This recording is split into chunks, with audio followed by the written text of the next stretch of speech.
सिद्धार्थ जी आप हैं? हाँ सर, मैं हूँ। प्लीज सर नमस्कार।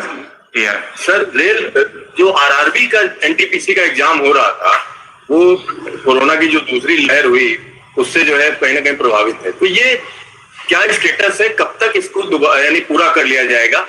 और एक छोटा सा इसी से जुड़ा हुआ एक और है, जो एलएलपी और टेक्निकल कैटेगरी की जो भर्ती चल रही थी, जिसमें ट्रेनिंग होनी है, तमाम चीजें हैं, तो उसका क्या स्टेटस? क्योंकि अभी भी ट्रेनिंग कंप्लीट नहीं हुई है, तमाम लोग परेशान हैं। जी सिद्धार्थ, आपका क्वेश्चन पर्टिनेंट है और एक लाजमी सवाल आपने पूछा है। एज फार एज रेलवे में हम अगर आप देखा जाए तो हमारे पास से जो हम लोगों ने अपने पोस्टों को भरने की प्रक्रिया शुरू की थी, इसमें कुछ एरियाज में कुछ हमारे जो सेंट्रल एडवर्टाइजमेंट्स निकले थे उसके हिसाब से हम लोगों ने लास्ट ईयर ग्रुप डी की भर्ती की थी। 1,43,000 वैकेंसी हमने भर दी थी, जिसमें 64,000 वैकेंसी एएलपी और टेक्नीशियंस की थी। लेकिन आपकी बात ठीक थी, कई सारे इसमें एएलपी, करीब 5,000 एएलपी अभी भी हैं जिनको कि या तो वो ट्रेनिंग में है या वो अभी आ रहे हैं हमारे पास। क्योंकि जैसा कि आपको मालूम है, कई स्टेट्स में भी इस तरह के इंस्ट्रक्शंस हैं हमारे पास कि ट्रेनिंग सेंटर्स अभी चालू नहीं है पूरी तरीके से। तो हम लोगों ने जहां जहां पे स्टेट गवर्नमेंट से बात करके उनकी परमिशन लेके स्टेट गवर्नमेंट्स में हमने ट्रेनिंग सेंटर्स को चालू कराया है और एएलपीज की ट्रेनिंग कराई है। इसीलिए ये नंबर अब घट के इतना रह गया। लेकिन मुझे उम्मीद है कि अगले 1 महीने में ये भी सब लोग काम पे आ जाएंगे, मतलब at least they will be joining the training. जैसे आप बता रहे हैं, कुछ लोगों को अभी कॉल लेटर मिले हैं या मिलने वाले हैं, but they are yet to start the training. तो जो माइंड में दुविधा रहती है वो खत्म हो गई है।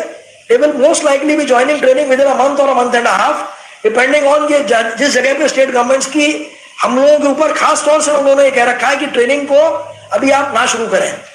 लेकिन कोशिश यही है कि हो जाए। अब मुझे लगता है कि ये कोविड की इसमें पेंडेमिक में भी काफी कमी आ रही है, तो उम्मीद है कि 1 से 1.5 महीना या 2 महीने में सारे के सारे लोग, जो बचे हुए लोग भी हैं, वो भी ट्रेनिंग शुरू कर देंगे। और जिनकी ट्रेनिंग ऑलरेडी चल रही है, जहां पे इस तरह का रोक नहीं है, वो भी पूरा हो जाएगा। अब आपकी बात थी एनटीपीसी कैटेगरी की।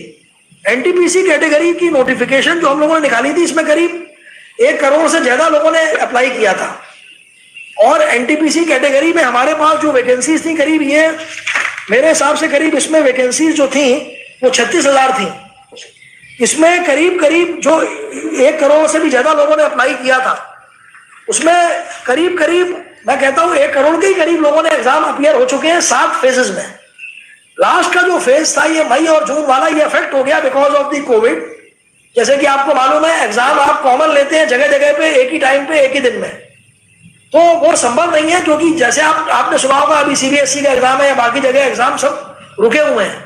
जैसे ही हमें क्लियरेंस मिलेगा तो हम ये जो बचे हुए लोग हैं, इनको भी हम बहुत जल्दी पूरा कर देंगे एग्जाम इनका। तो ये बेसिक एग्जाम इसलिए नहीं रुका है कि बेसिकली कोई और लिमिटेशन था। अगर होता तो हमने बाकी एग्जाम भी नहीं किया होता। तो अगर 1 करोड़ से ज्यादा का हम एग्जाम ले चुके हैं, ये इस बात का द्योतक है कि exam is held seriously, people are appearing.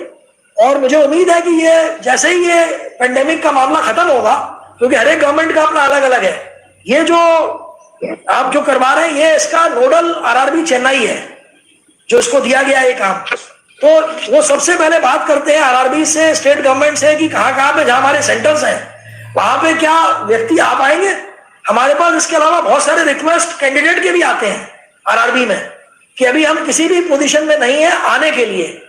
तो इन सबको नजर रखते हुए हम ये भी देख रहे हैं कि एक प्रैक्टिकल तौर पे एग्जाम कराएं, क्योंकि ये आप भी समझेंगे कि कोई एग्जाम आपने जल्दीबाजी में करा लिया और बाद में आपके पास रिप्रेजेंटेशन आ गए, तो that is also not be nice. But I can want to assure you कि एग्जाम होगा।